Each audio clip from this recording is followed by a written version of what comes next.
Hi guys, welcome back to our channel. ముచ్చటేంటిదంటే smart Jodi season 3 grand finale episode ఇప్పుడే చూడడం జరిగింది.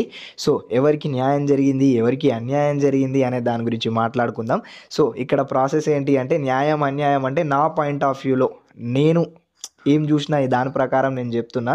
ఏదో నేనో షో నడిపిస్తున్నట్టయితే నేను అసలు మాట్లాడతలేను. యాజ్ నా point of view, as a audience అంటే మీ పాయింట్ ఆఫ్ వ్యూలో ఏం జరిగింది ఏంది అనే దాని గురించి అయితే మాట్లాడుకోబోతున్నాం. సో ఈ వీడియో చూసే ముందు ఒక చిన్న లైక్ చేసి వీడియో చూడండి. సో ముచ్చట ఏంటంటే, ఎపిసోడ్లో నాకు ప్రేరణ ఇంకా శ్రీపద్ విన్నింగ్ అయినప్పుడు ఓకే పర్వాలేదు అని అనిపించింది. బట్ అందరికీ ఆరుగురికి కూడా మనకి ఇక్కడ ట్రాఫీలు ఇవ్వడం జరిగింది, చిన్న చిన్న ట్రాఫీలు. లాస్ట్కి ప్రేరణ అండ్ శ్రీపద్ విన్నింగ్ అయిపోయిన తర్వాత ఓ పెద్ద ట్రాఫీ ఇచ్చారు. సో అదొక చిన్న ఇక వాళ్ళకు ఒక సంతోషం అన్నట్టు. దాని తర్వాత ఈ షో సక్సెస్ అవ్వడానికి మనకు ఓంకార్ అన్ననే ఒక పెద్ద పిల్లర్ అన్నట్టు. ఎందుకంటే అందరిని ఎంకరేజ్ చేస్తూ ముందుకు తీసుకోవడం అనేది అది ఓకే పర్వాలేదు అని అనిపించింది. ఇంకా దాని తర్వాత ఇంకొక రీజన్ ఏంటి అంటే, అమర్దీప్ అండ్ తేజస్విని డైరెక్ట్గా నిజాలు మాట్లాడుతున్న నిజాయితీగా. ఎందుకంటే ఆల్రెడీ ఆ ఓంకార్ అన్న కూడా చెప్పడం జరిగింది నిన్నటి ఎపిసోడ్లో, శనివారంలో వాళ్ళు ఏదైతే ఒక టాస్క్ ఓడిపోవడం జరిగిందో అక్కడ most of the audience, most of the viewers మీరే గెలుస్తారు అని అనుకుంటున్నారు. 50% ఆఫ్ ఆడియన్స్ మీరే గెలవాలి అని అనుకుంటున్నారు అని చెప్పారు. కాకపోతే ఇక్కడ మనకు ఓటింగ్ లేదు కాబట్టి ఎవరైతే గేమ్లు ఆడి ముందుకు సాగుతారో వాళ్ళే గెలుస్తారు. ఆల్రెడీ మనకు తెలిసిందే. అది కూడా మనకు ఓంకార్ అన్న మన చేతుల్లో లేదు అని కూడా చెప్పారు. సో దానికి ఓంకార్ అన్న కూడా అగ్రీ చేస్తాడు, అమరై తేజు ఆడియన్స్ పాయింట్ ఆఫ్ వ్యూలో విన్నర్ అని. ఇంకా దాని తర్వాత నిన్న తేజస్విని ఎమోషనల్ అయిన దాని ప్రకారం కూడా చాలామంది ఆడియన్స్ కూడా ఎక్కువ కనెక్ట్ అయిపోయారు అమరైన్ తేజు జోడీకి. ఇంకా వీళ్ళు ఇలాంటి లైఫ్లో మంచి మంచి మెట్లు ఎక్కుతూ పోవాలి, ఇది ఒకటే మనకు లైఫ్ కాదనే దాని గురించి అయితే మనకు అమర్దీప్ కూడా చెప్పిండు, తేజస్విని ఏడేటప్పుడు నా వల్లనే గేమ్ ఓడిపోయారు అని.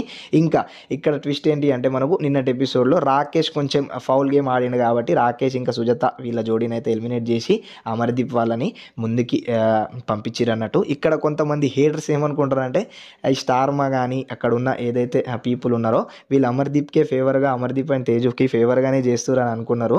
బట్ అక్కడ జరిగింది ఫౌల్ గేమ్ ఆడిరు. మనకు ఇది ఎక్కడ మనం ఏం చేయలేం కదా. ఆల్రెడీ మనకు హోస్ట్ ఓంకార్ అన్ననే డైరెక్ట్ చెప్పిండు మీరు ఫౌల్ గేమ్ ఆడిరు అని. దానికి మళ్ళీ రిపీటెడ్గా కూడా చెప్పారు. ఓంకార్ అన్న ఇక్కడ అమర్దీప్ తేజస్విని కానీ ఆదిరెడ్డి కవితని కానీ వీళ్ళెవ్వరి జోడికి ఒకటేలాగా ఉండడు, అందరికీ పార్షియాలిటీగా ఏం చూపెట్టడు. జస్ట్ అందరికీ ఇది తప్పు అంటే తప్పు, ఇది ఒప్పు అంటే ఒప్పు. అందుకే ఈ షో అంత సక్సెస్ అయిందని ఒక మెయిన్ రీజన్ ఓంకార్ అన్న అని నాకు అనిపించింది.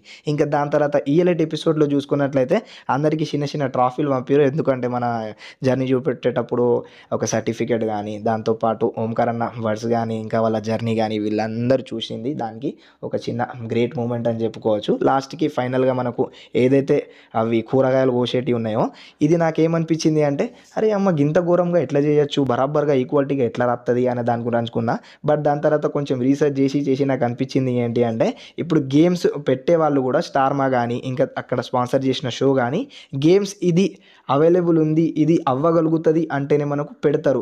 ఇప్పుడు కాని గేమ్స్ అనేవి పెట్టరు. ఎందుకంటే అక్కడ అవి అవ్వాల్సింది కాబట్టి వాళ్ళు ఆడతారు. ఆడి మనకు ఏదైతే ఉంటుందో అక్కడ అది అయితేనే అక్కడ పెడతారు. కానీ మనం ఇంపాసిబుల్ది పెట్టరు, పాసిబుల్ది అక్కడ గేమ్ అనేది చేస్తూ ఉంటారు. దానికి ఆడియన్స్ పాయింట్ ఆఫ్ వ్యూ ఏముంటుంది అంటే, గిదెట్లా పోతారు గదెట్లా పోతారు అని అనుకుంటారు. బట్ అది యాక్చువల్లీ అక్కడ జరిగేది అది కాదు. అక్కడ అవైలబుల్ ఉంది, అది పాసిబుల్ అయితేనే మన అక్కడ గేమ్ అక్కడ డిస్ప్లే అవుతుంది, ఇంకా అక్కడ ప్రొజెక్ట్ అవుతుంది, వాళ్ళు ఆడగలుగుతారు. అదన్న ముచ్చట. ఇంకా మీకు ఎలా అనిపించింది మన శ్రీపద్ ఇంకా ప్రేరణ విన్నింగ్ ఎలా అనిపించింది ఏంది అనే దాని గురించి కామెంట్ సెక్షన్లో కామెంట్ చేయండి. ఇంకొకటి బాధాకరం ఏంది అంటే, లాస్ట్కి పైసలు లెక్క పెడతారు కదా, 38,750 రూపీస్ ఏమో ఉంటాయి.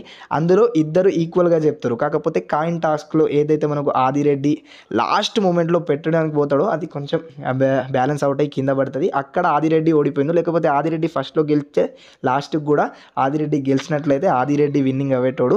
బట్ ఇక వాళ్ళు ఆనందంగా ఉన్నారు రన్నర్ అప్ అయినందుకు. ఇంకా మన ప్రేరణ ఇంకా శ్రీపద్ కూడా కొంచెం మంచిగా గట్టిగా ఆడిరు, వైల్డ్ కార్డ్ వచ్చి ఇచ్చి పడేసారు అని చెప్పుకోవచ్చు. ఓకేనా, రైట్. మరి లక్ గేమ్, దీనికి ఎవరు ఏం అనుకోరాదు, జస్ట్ మనం ఎంజాయ్ చేసినాం. ఇంకా దాని తర్వాత కిరాక్ బాయ్స్ కిలాడి గర్ల్స్ సీజన్ 2 కూడా రాబోతుంది. అందులో కూడా మీ ఫేవరెట్ కంటెస్టెంట్ ఎవరెవరు వస్తారో దాన్ని కూడా మనం ఫాలో అయ్యి కొన్ని అప్డేట్స్, కొన్ని ముచ్చట్లు ఆడియన్స్ పాయింట్ ఆఫ్ వ్యూలో ఏదైనా ఒకటి చెప్పుకుందాం అన్నట్టు. ఓకేనా, రైట్. మరి ఈ వీడియోకి ఇంత ఇలాంటి అప్డేట్స్, ఇలాంటి అన్ని ముచ్చట్ల కోసం మన ఛానల్ని సబ్స్క్రైబ్ చేసుకుని బెల్ ఐకాన్ని క్లిక్ చేయడం మాత్రం మర్చిపోకండి.